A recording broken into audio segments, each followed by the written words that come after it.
মাঠে নামলেন, গোল করলেন, জানিয়ে দিয়ে গেলেন লিওনেল মেসির উত্তরসূরি হতেই এসেছি। পাওলো দিবালা, আর্জেন্টিনার নতুন নাম্বার 10। চিলির বিপক্ষে শেষ 16 মিনিটে যেন ঝড় তুলে গোটা পৃথিবীকে জানাতে চাইলেন হারিয়ে যায়নি। 10 নম্বর জার্সিখানা যোগ্য হাতেই তুলে দেয়া হয়েছে।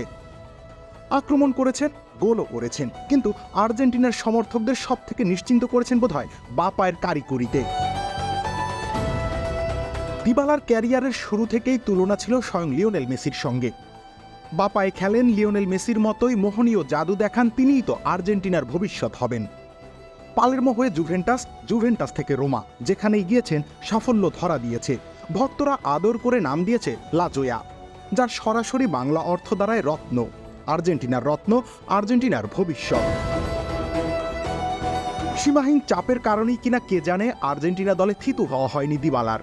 বয়সটা ইতোমধ্যেই পেরিয়ে গিয়েছে 30-এর কোটা। খামেরা তো দাগ হয় কিভাবে? এই যে ভাবি, দাগও যাবে রাগও যাবে, নিন চাকা সুপার হোয়াইট। অবশ্য প্রতিদ্বন্দ্বিতা যদি করতে হয় সর্বকালের সেরা খেলোয়াড়ের সাথে, জায়গা পাকা না হওয়াই স্বাভাবিক।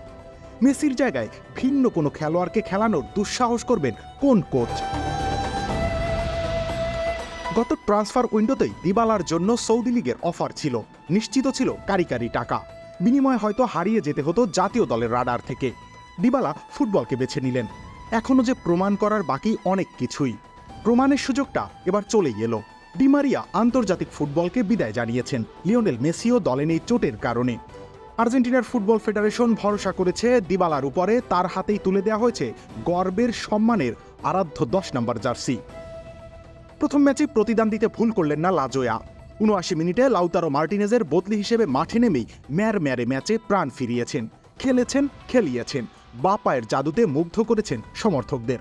৯১ মিনিটে পারফরমেন্সের পূর্ণতা দিয়েছেন বাঁ পায়ের দর্শনীয় এক গোলে। লিওনেল মেসি তার ক্যারিয়ারের সায়াহ্নে পৌঁছে গিয়েছেন। অচিরেই খালি হয়ে যাবে আর্জেন্টিনার সব থেকে বড় ভরসার স্থান। পাওলো দিবালা কি পারবেন এত বড় শূন্যস্থান পূরণ করতে? আর্জেন্টিনা ফুটবল ফেডারেশন ভরসা রাখছে দিবালার প্রতি। এবার লা জোয়ার আলোতে পৃথিবী রাঙিয়ে দেওয়ার পালা। রবিউল ইসলাম রনি, খেলা ৭১।